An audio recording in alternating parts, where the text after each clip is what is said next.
कुंठ, पृथ्वी के वैकुंठ बद्रीनाथ में बैठे। बंधुओं, ये स्थान मूल रूप से तो महादेव का है। अगर आप यहां संकल्प लेंगे तो संकल्प में ब्राह्मण देवता आपके जब संकल्प बोलेंगे तो उसमें केदार खंडे, इसको केदार खंड कहते हैं, ये केदार खंड है। यहां पर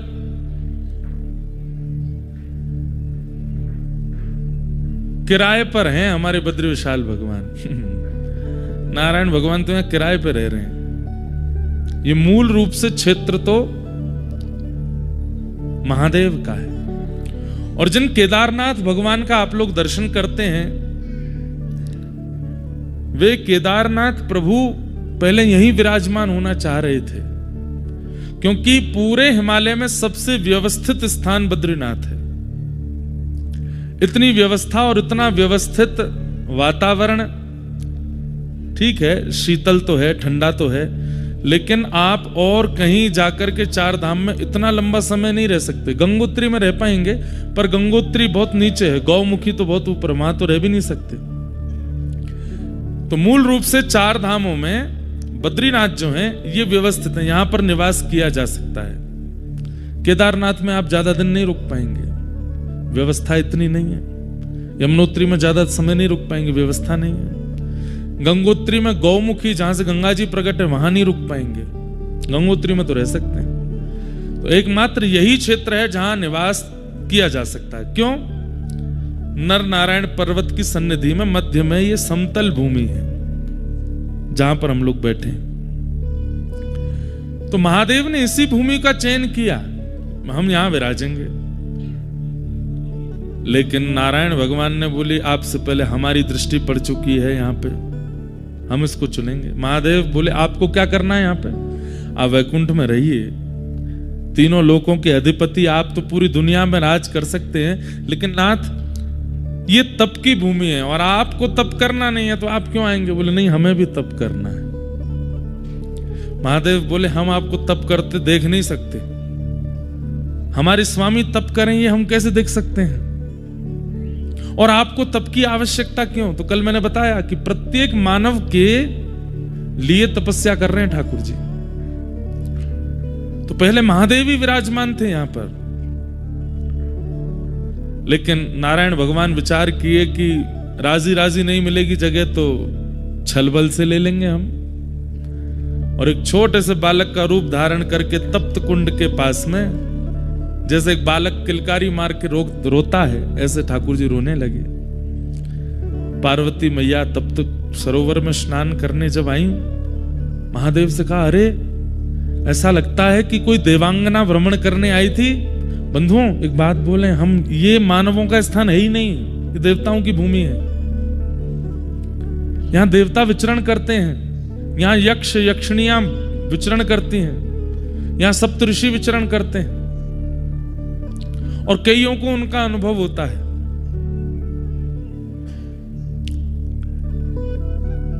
बस कभी अनुभव हो उससे डरिएगा नहीं। जैसे ही अनुभव हो कि कुछ विचित्र है, या तो छोटे कद का कोई दिख रहा है या बहुत विशाल कद का कोई दिखा, तो नारायण नारायण नारायण नारायण नारायण बस बोलते रहिएगा, डरिएगा नहीं, भयभीत मत होइएगा। क्योंकि ये भूमि उन्हीं की है, उनका यहां पर स्वाभाविक दिख जाना हो सकता है हो। और जून जुलाई के महीने में तो शायद होता ही नहीं है, क्योंकि भीड़ इतनी होती है। अभी यहां बहुत संख्या कम है, मेरे हिसाब से 2-2.5 हजार लोग भी नहीं होंगे पूरे बद्रीनाथ में। इतनी कम संख्या जब होती है तो निश्चित है कि देवजन्य आ ही जाते हैं। तो हो सकता है कि जो यहां निवास कर रहे हो उनको कुछ अनुभव हो जाए। वो बात अलग है, कोई घोड़ा बेच के सो जाता है तो उसको तो क्या ही अनुभव होगा। पर किसी को अनुभव हो जाए तो भयभीत मत होना, विचलित मत होना, भागना नहीं डर के, बस हाथ जोड़ करके नारायण नारायण नारायण। और थोड़ी सुध-बुध रहे तो जो दिखें उनसे प्रार्थना कर लीजिएगा कि आप आए, बड़ी कृपा। अब उनसे भी प्रार्थना कीजिए कि वो भी अनुग्रह करा दें। होगा कोई अनुभव सूक्ष्म रूप का ही, लेकिन होगा जरूर। हमें हो चुका है, इसलिए हम बता रहे हैं आपको, घबराइएगा नहीं। तो ये तो देवांगनाओं की भूमि है, देवताओं की भूमि है। तो छोटे से बालक को देख के पार्वती जी महादेव के पास गई और जाकर के बोली, ऐसा लगता है कोई देवी अपना बालक छोड़ गई है यहीं पे, हम इसका पालन पोषण करेंगे। महादेव बोले रुक जाओ, मुझे तो ये बालक मायावी लगता है। इतनी भयानक कड़कड़ाटी ठंड में कोई माँ अपना बालक कैसे छोड़ के जा सकती है, वो भी देवी। अब भाई इंसानों की बात तो कुछ भी, इंसान तो कुछ भी कर सकते हैं, पर देवी देवता। पार्वती जी बोली आप हर जगह अपना ज्यादा दिमाग मत लगाया कीजिए, हो सकता है भूल गया हो कोई, ऐसे नहीं होता, ये मायावी बालक है, हम इसको नहीं लेंगे। पार्वती जी बोली नहीं, हम तो इसको रखेंगे।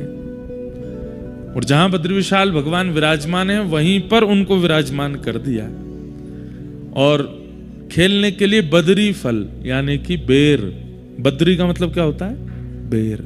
इसको बद्रीनाथ क्यों कहते हैं, दो कथाएं हैं, सुनिएगा दोनों।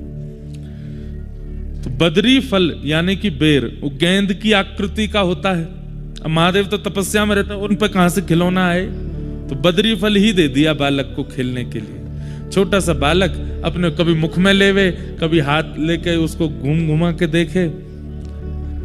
पार्वती जी तो बड़ी आनंद में है, लेकिन महादेव कह रहे हैं हमको पता नहीं क्यों जब से ये बालक आया है तब से हमको ऐसा लग रहा है कि कोई माया है। पार्वती जी छोड़ो, आप तो ऐसे सोचते रहे, चलिए तप्त सरोवर में स्नान करके आते हैं। महादेव बोले इसको भी ले चलो, नहीं नहीं बाहर सर्दी बहुत है, हम इसको नहीं लेके जाएंगे, हम चलते हैं। दोनों गए, स्नान करके जैसे लौटे तो कपाट बंद। पार्वती जी बोली इतने बड़े बड़े दरवाजे बंद कैसे हुए। महादेव बोले हमको तो पहले ही लग रहा था वो बालक मायावी है। जैसे ही दोनों दरवाजे खोले तो खुले नहीं। खूब प्रयास किया, महादेव ने क्रोध में भर करके जैसे ही अपने भुजा का प्रहार किया तो द्वार जैसे ही खुला, आहा, शांताकारं भुजगशयनं पद्मनाभं सुरेशम। जो शेष शैया पर शयन करते हैं, शांत जिनका आकार है, पद्मनाभ जो हैं जिनकी नाभि से कमल प्रकट होता है। एक बात आपको बताएं, कमल ब्रह्मा की रचना नहीं है, कमल भगवान की रचना है, इसलिए भगवान को बहुत प्रिय है।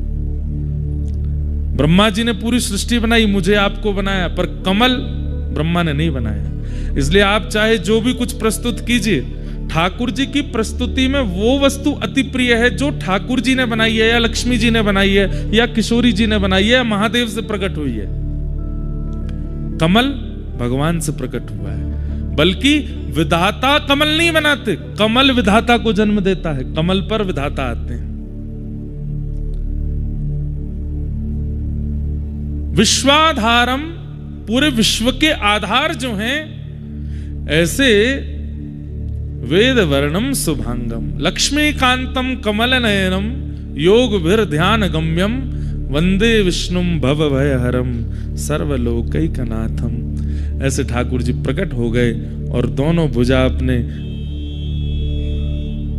घुटने पर रखी हैं और तपस्या की मुद्रा में ठाकुर जी विराज गए। महादेव हाथ जोड़ के बोले भगवान आपको तप की आवश्यकता क्यों है, किसकी प्राप्ति करना चाहते हैं, किसी की नहीं, बस मानवों के सुख के लिए तप करना है। ये संसार के जीवात्मा प्रसन्न रहे, ये संसार के जीवात्मा कर्मफल प्राप्त करें, उनके लिए तप करना है। तो बद्री फल से जो बालक खेलते खेलते नारायण के रूप में प्रकट हो गए, इसलिए भी इनका नाम बद्रीनाथ है। दूसरा भाव, पूरे विश्व में नारायण जहां भी गए हैं लक्ष्मी साथ गई, यहां पे नहीं आई। क्यों? तपस्या में पत्नी साथ नहीं आएगी। उसके पीछे कारण क्या है? यहां पर भगवान बोले भैया हम तप करेंगे, गृहस्थाश्रम थोड़ी निभाना है। यहां पर लक्ष्मी जी से कहा आप वैकुंठ में रहिए, हम यहां तप की मुद्रा में विराज रहे हैं। ऐसे ही रो रहे थे बद्रीनाथ भगवान भी, बद्री फल दे दो बालक को।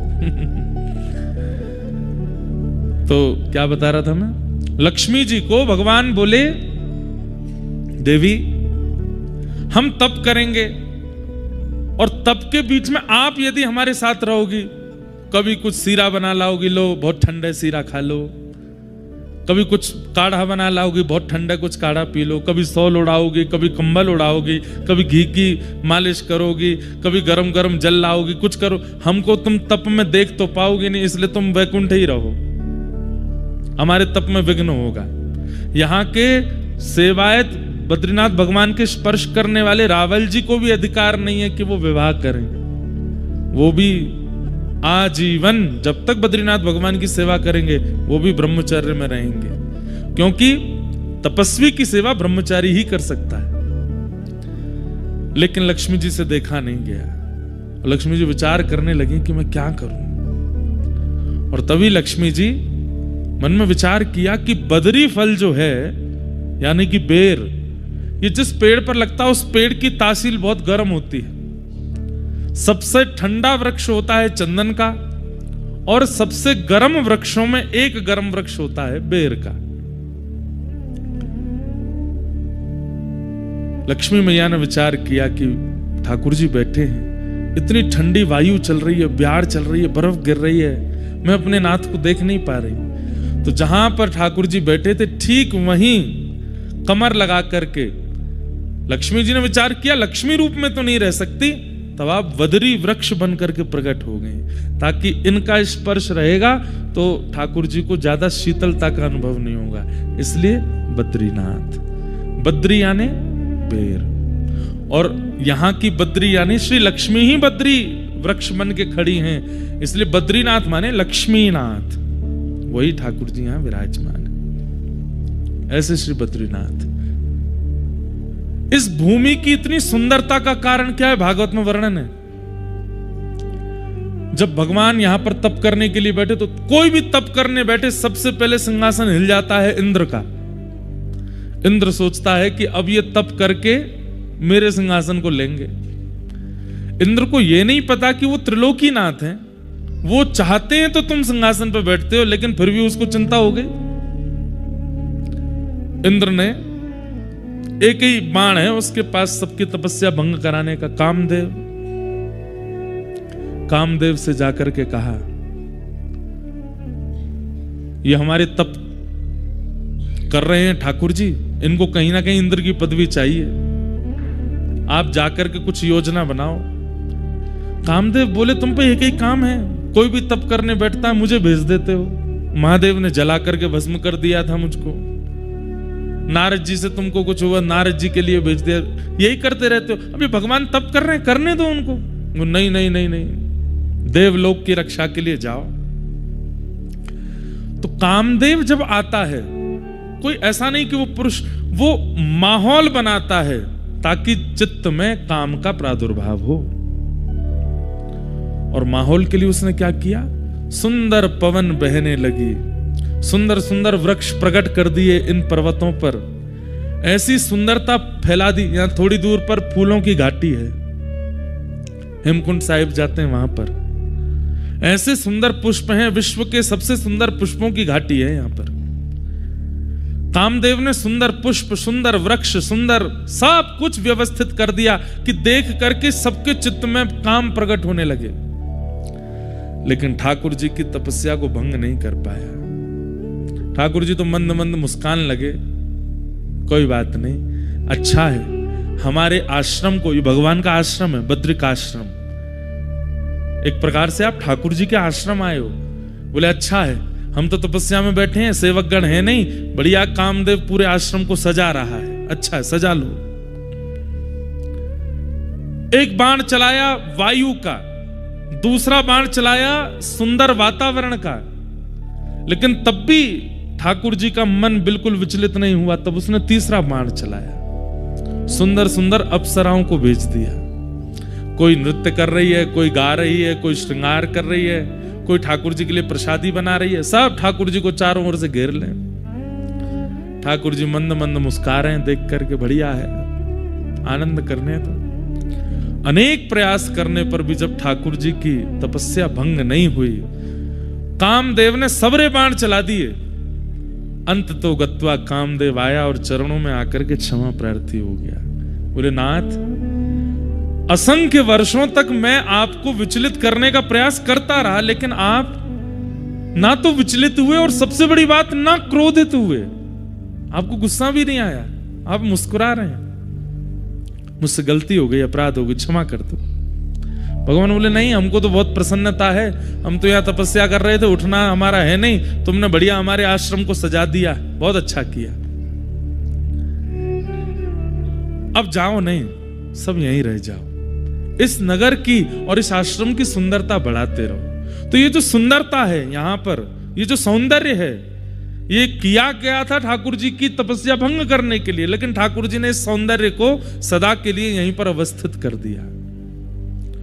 और भगवान ने कहा देखो, हर तपस्या करने वाला अपनी तपस्या तोड़ दे ऐसा नहीं है। और ये तुम बात बात पर अप्सराओं को लाके खड़ा मत किया करो।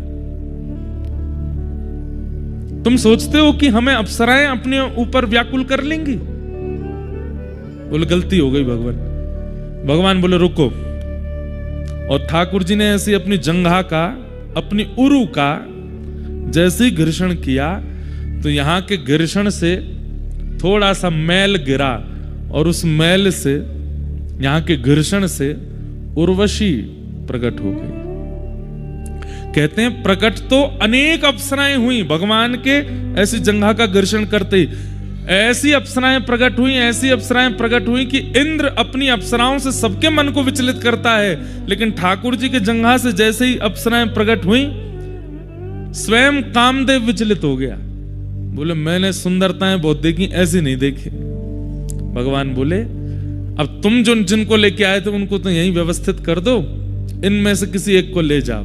और उनमें से एक को लेकर के इंद्र गए हैं, वही उर्वशी हैं, जिनकी आराधना करने से सुंदर पत्नी की प्राप्ति होती है, ऐसा कहते हैं। सुंदर पत्नी की प्राप्ति होगी, सुंदर रूप की प्राप्ति होती है, सौंदर्य की प्राप्ति होती है। उर्वशी,